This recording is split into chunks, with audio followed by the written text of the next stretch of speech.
This is Desert Homestead Prepping. Make sure to like and subscribe and hit that bell for notifications.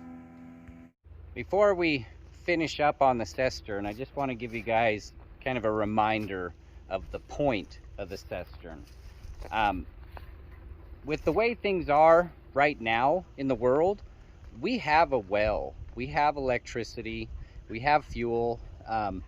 There's not really any need for a cistern as long as we have all of those resources.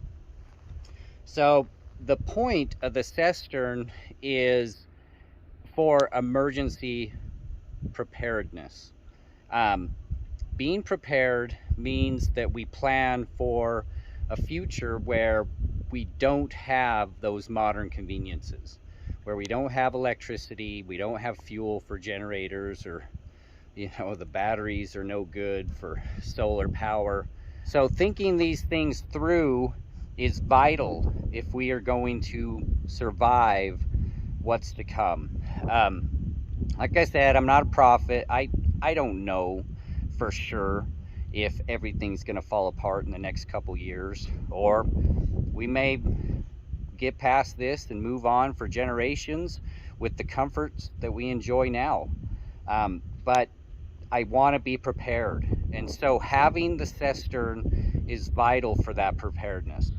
And so really all we're planning is to do the same thing that the surrounding region does for their water supply, and that is reservoirs. We have inconsistent rainfall. We have lots of rainfall, we got plenty of precipitation, but it's not consistent to sustain everything that we have, or livestock or vegetation or crops, with just the rainfall. So we have to have a reservoir, and that's what the cistern would be. We'll be able to catch the water off of all of our structures and have a reservoir in that cistern, and that will get us through the dry seasons. Some people, they may think I'm crazy. We just poured thousands of dollars into a water catchment system and a cistern. But if the time comes where we need it, we're going to be so very grateful we have it. And, we'll just be like the old timers. We'll go to the cistern, we'll have buckets, and we'll bucket water out for the livestock and, for whatever else we have. We got hand pumps, and we can hand pump it over into the various crops and whatever. That's the point of the cistern, is emergency preparedness. Like I said, we're preppers. We're preparing for the possibility of the collapse of society as we know it, but we're also preparing a homestead where we could, hopefully, if everything levels out in our society, then we would like to come and live here.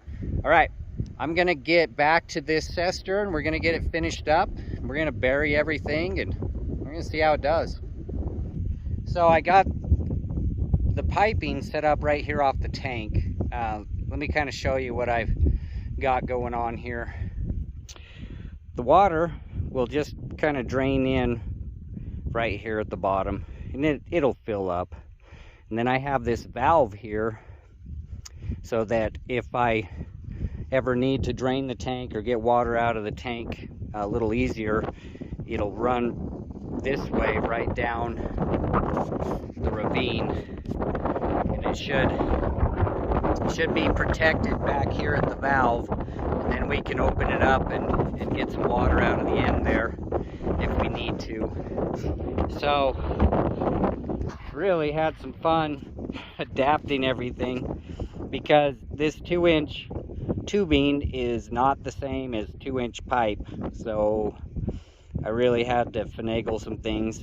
This is a fitting that you'd find underneath your bathroom sink or something like that, but you know what, it's gonna be fine, because there's not gonna really be any pressure on this, just to the valve.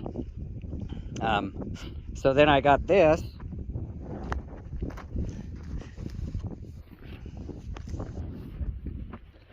Oh, the Let me see if I can do this and record at the same time.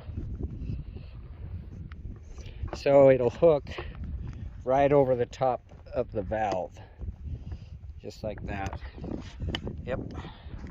So it'll slide right over the top of that, and then I'll have access to the valve from above ground.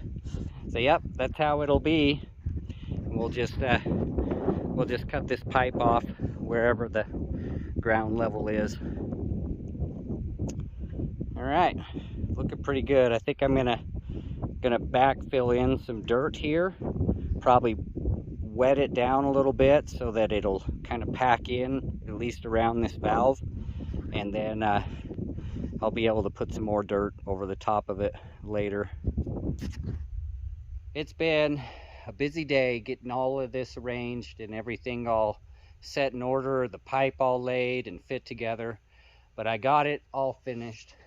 So I gotta wait for 2 hours for all the glue to set up, so I'm not gonna wet test it tonight. I'll come back tomorrow morning, do a wet test and see how it does. But yeah, let me show you how it's all set up. So each of these are 1 inch where we're gonna collect from each of the totes that we have set up, or the gutters.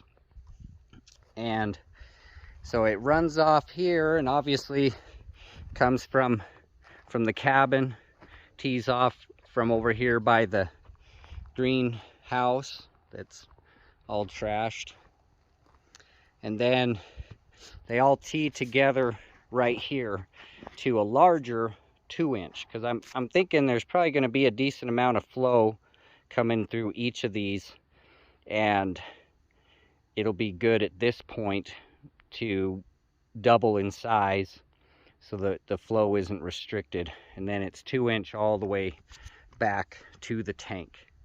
And then you saw how it's all set up off the tank there. That's all for tonight. We'll let this all set up. We'll come back to this first thing in the morning.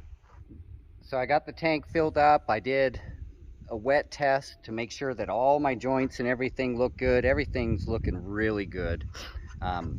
Really happy about it. The one downside is that the tank is not as far down as I had estimated. It's just the way it's gonna have to be. It's pretty darn close, but I'm gonna have to put in a new overflow. So we're gonna have to have what's called a seasonal overflow. This can be the overflow for the summer, but the overflow is gonna have to be down here, which is gonna take us down to close to that 1800 mark, to keep us down below the frost line at the end of the pipes. And oh well, that's just the way it is. So let me kind of show you what's going on with it. Take a look in here and see where we're at. Yeah, we're pretty close. Pretty close to the top. I don't know where all this guck came from. This thing was all sealed up, like all the caps and everything on there, but whatever. So we're sitting right about here on the level. So it took me just a little over 2 hours to fill it up from the well. The well does pretty good, I mean, but through a garden hose, it doesn't go that fast. So the lowest part, this is the lowest part right here. So we'll have to make sure the level is down at least a foot below this point. So that means from that tank, we'll have to go down to about that 1800 mark, and I'll put in a new overflow. From there, I can go get myself one of those adapters and put it in there. But in the summer, we'll have this hooked up to a hose that's going to actually go to the top of the tank, which is going to give us a lot more level. It'll be the same with all of them. So we'll be able to fill the tank up all the way to the original overflow. So I'll just have 2 of them, and that'll just have to be sufficient. It's just the way it's going to be. So I got the access pipe installed to be able to reach the valve. I put a decent amount of dirt on there, packed it down real good. So now it's time to get on the backhoe, backfill all of this.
Got this all backfilled, got the dirt all pushed up around the tank.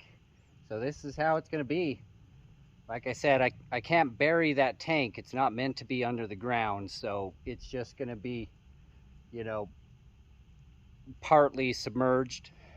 And that'll be plenty enough. I mean, just having the ground around it is going to keep that from freezing. So we got this all finished up. This is the plan right here, to be able to catch rainwater in the cistern. So let me show you what we got going on here. You can see here I tapped in to each of the fill pipes, and it doesn't have to be anything special. We're just catching the overflow. Right now I'm just filling it with a hose, and it's just going to drain down, connect together right here into the pipes that we laid, and it's working great. So these other pipes are not set up, so I have them capped. And right here you can see this is the low spot. So I have it capped. I mean, this is the overflow from that. But in the future, I'll have this all hooked in to the overflow on these. Actually, we're just gonna have one here. We're gonna move one over there. All right, well, I'm gonna head over, shut off the water, because obviously that's done filling up. And that's it for our trip out here for this week. We still have another week scheduled with odd and end projects that we're gonna take care of. We're leaving today. Just got a couple things that we need to get in order. Plan to pack everything up, and we'll be heading back to our house in about 2 hours. All right, guys, thanks for joining us. Wish you the best. Take care.